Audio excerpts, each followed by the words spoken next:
propriétaires de condos, mais aussi par les locataires et les commerçants. Vous imaginez?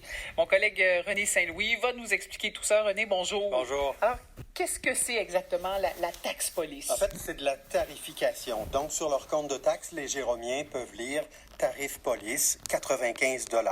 Et ça s'ajoute, Annie, aux autres tarifs, celui de l'eau, des matières résiduelles et bien sûr de la taxe foncière aussi, qui, elle, est calculée en fonction de la valeur de la propriété. À Saint-Jérôme, les taxes foncières augmentent de 2 % cette année. Mais si on tient compte de ce nouveau tarif là, de 95 $, ben, c'est plus que ça. C'est davantage une augmentation de 6 % du compte de taxes. Et pour les propriétaires d'immeubles à logement, c'est beaucoup plus élevé. Ça peut aller jusqu'à 12 % d'augmentation parce que le 95 $ en question, il est par porte. Ah, oui. Alors, le propriétaire d'un 20 logements doit payer 20 fois 95 $ plus son 2 % d'augmentation de taxes foncières. Est-ce qu'il peut refiler le tarif à ses locataires? Bien entendu, c'est prévu.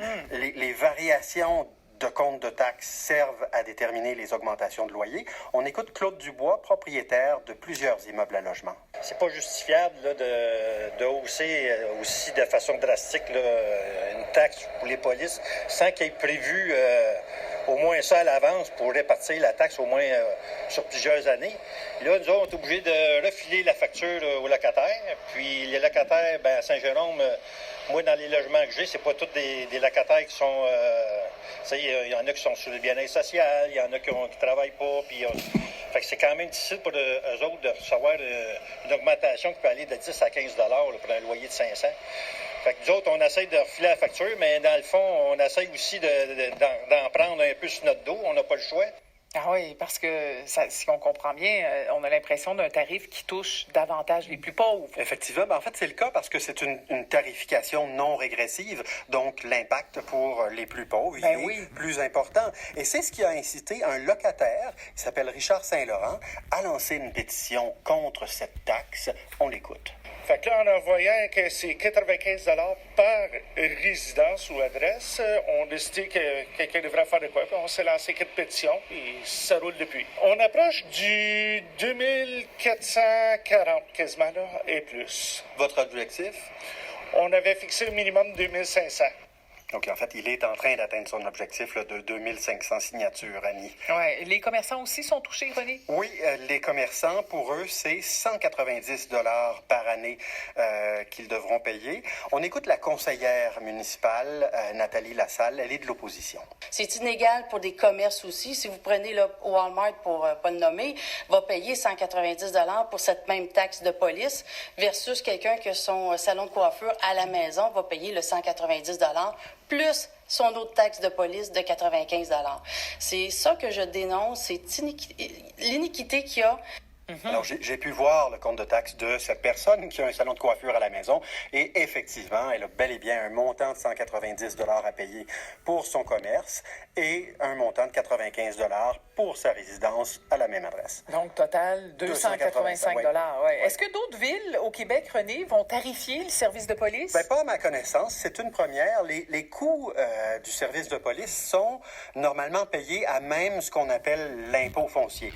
Et comme cet impôt, ben, il est basé sur la valeur d'une propriété, là, il touche normalement davantage donc les plus riches que les moins bien nantis. Alors, qu'est-ce que la ville a voulu faire? Ben, d'abord, la Ville dit que malgré cette hausse qui suit un gel de taxes de 6 ans, la hausse des taxes à Saint-Jérôme demeure très raisonnable. Et sur le compte de taxes, ce qui est écrit, tout à l'heure je vous ai dit donc tarif police, mais en fait au long c'est tarif police non subventionné. Et ça c'est bien important de comprendre ça, parce que sous cette appellation se cache, Annie, un conflit entre la Ville de Saint-Jérôme et le gouvernement du Québec au sujet du financement de la police. Et ce conflit, je vous en avais parlé il y a quelques mois, ça concerne des villes de taille moyenne, Granby, Saint-Jean-sur-Richelieu, Saint-Jérôme, qui ont leur propre service de police municipale et qui paient toute la facture, versus des villes de même taille, Drummondville, Saint-Hyacinthe, Shawinigan, qui utilisent la Sûreté du Québec, qui, comme vous le savez peut-être, est subventionnée à hauteur de 50 % par le gouvernement provincial. Et ça fait longtemps que ça fâche profondément le maire de Saint-Jérôme. Et cette lui, ce qu'il dit, c'est que cette inéquité coûte aux résidents de sa ville 10 millions de dollars par année. Alors, on l'écoute, il s'appelle Stéphane Maire. Là, on va pouvoir mobiliser la population. Et effectivement, avec un pourcentage sur les maisons, ça devient compliqué. Tandis que là, on a un fait précis. Voici tarification pour la non-subvention des services publics pour les 3 villes concernées. Ça, c'est précis et on s'attend à une belle mobilisation de la population. Donc, il souhaite que ce tarif de 95 $ soit temporaire. Et s'il y avait une entente, dit-il, on pourrait même rembourser les citoyens.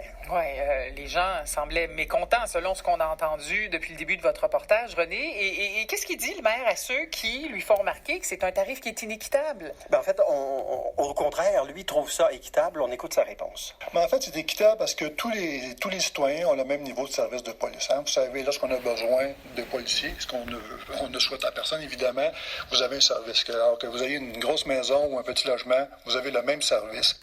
Ah, d'accord, ça c'est son explication à lui. Maintenant, du côté des autres villes là, dont vous parliez tout à l'heure, Granby, Saint-Jean-sur-Richelieu, est-ce que ces villes-là aussi ont imposé la taxe police? Pas du tout. Et la hausse globale du compte de taxes est de 1 % cette année à Saint-Jean-sur-Richelieu et de 1,6 % à Granby. Donc, à Saint-Jérôme, quand ça tourne autour de 6 % là, quand on inclut ce tarif de police, là, cette nouvelle taxe police, c'est plus élevé. Et quand on regarde dans le détail le budget de la ville de Saint-Jérôme, ce sont pas les coûts reliés à la police qui ont le plus augmenté dans le budget, mais ceux de l'administration municipale.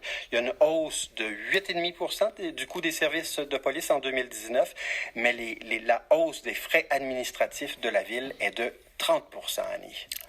Alors, on verra la belle mobilisation que souhaite le maire de Saint-Jérôme là-dessus. René Saint-Louis, merci de ces informations. Merci beaucoup. Au plaisir. Notre-Dame maintenant.